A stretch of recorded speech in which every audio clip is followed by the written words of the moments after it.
name is Terry Dawn Neely, T-E-R-I-D-A-W-N-N-E-E-L-Y. I'm a Lieutenant Colonel. So we were actually alerted yesterday morning. We went to Kelly Air Force Base, picked up 2 specialty teams, and then flew to Guatemala to pick up 6 burn victims. 4 extremely critical, the other 2 critical. And then we, while they packaged up the patients, we were there for a little while, and then we flew back here to Texas. How important is it to have teams like that?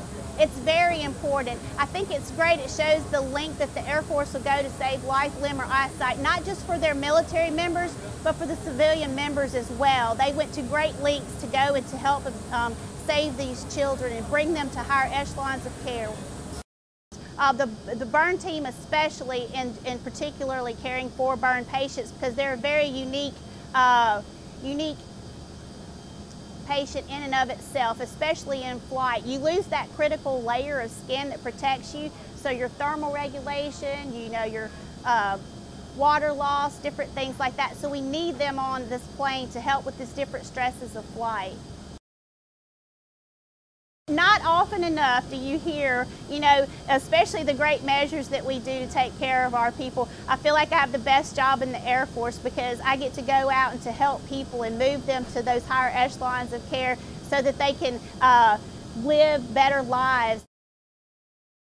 I feel like I have the best job in the Air Force. That's what we do. We aim to take care of people, whether it's civilians in domestic operations such as hurricanes and earthquakes and floods, or whether it's in our wartime and contingency environments. That's what we're here to do. We're actually can be mobilized. Yesterday we were notified and had a crew together in 2 hours ready to leave for today.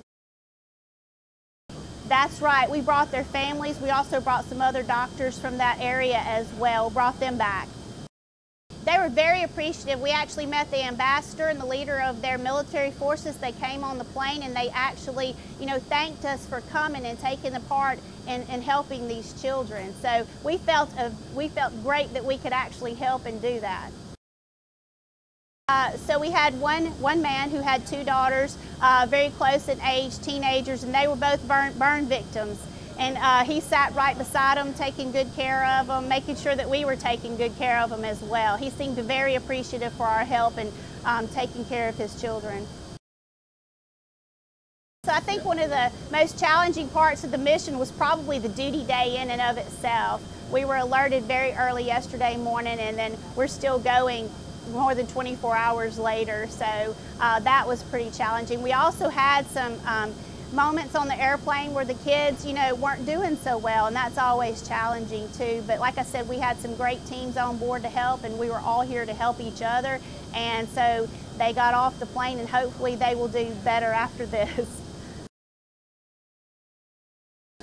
My favorite part of this mission is anytime I get to do my job. And so this is what we practice for, this is what we train for, this is what we're passionate about. So anytime I get to do my job, I love it, especially when it's a humanitarian mission and we get to go and we get to help other people. It's the best part of my job.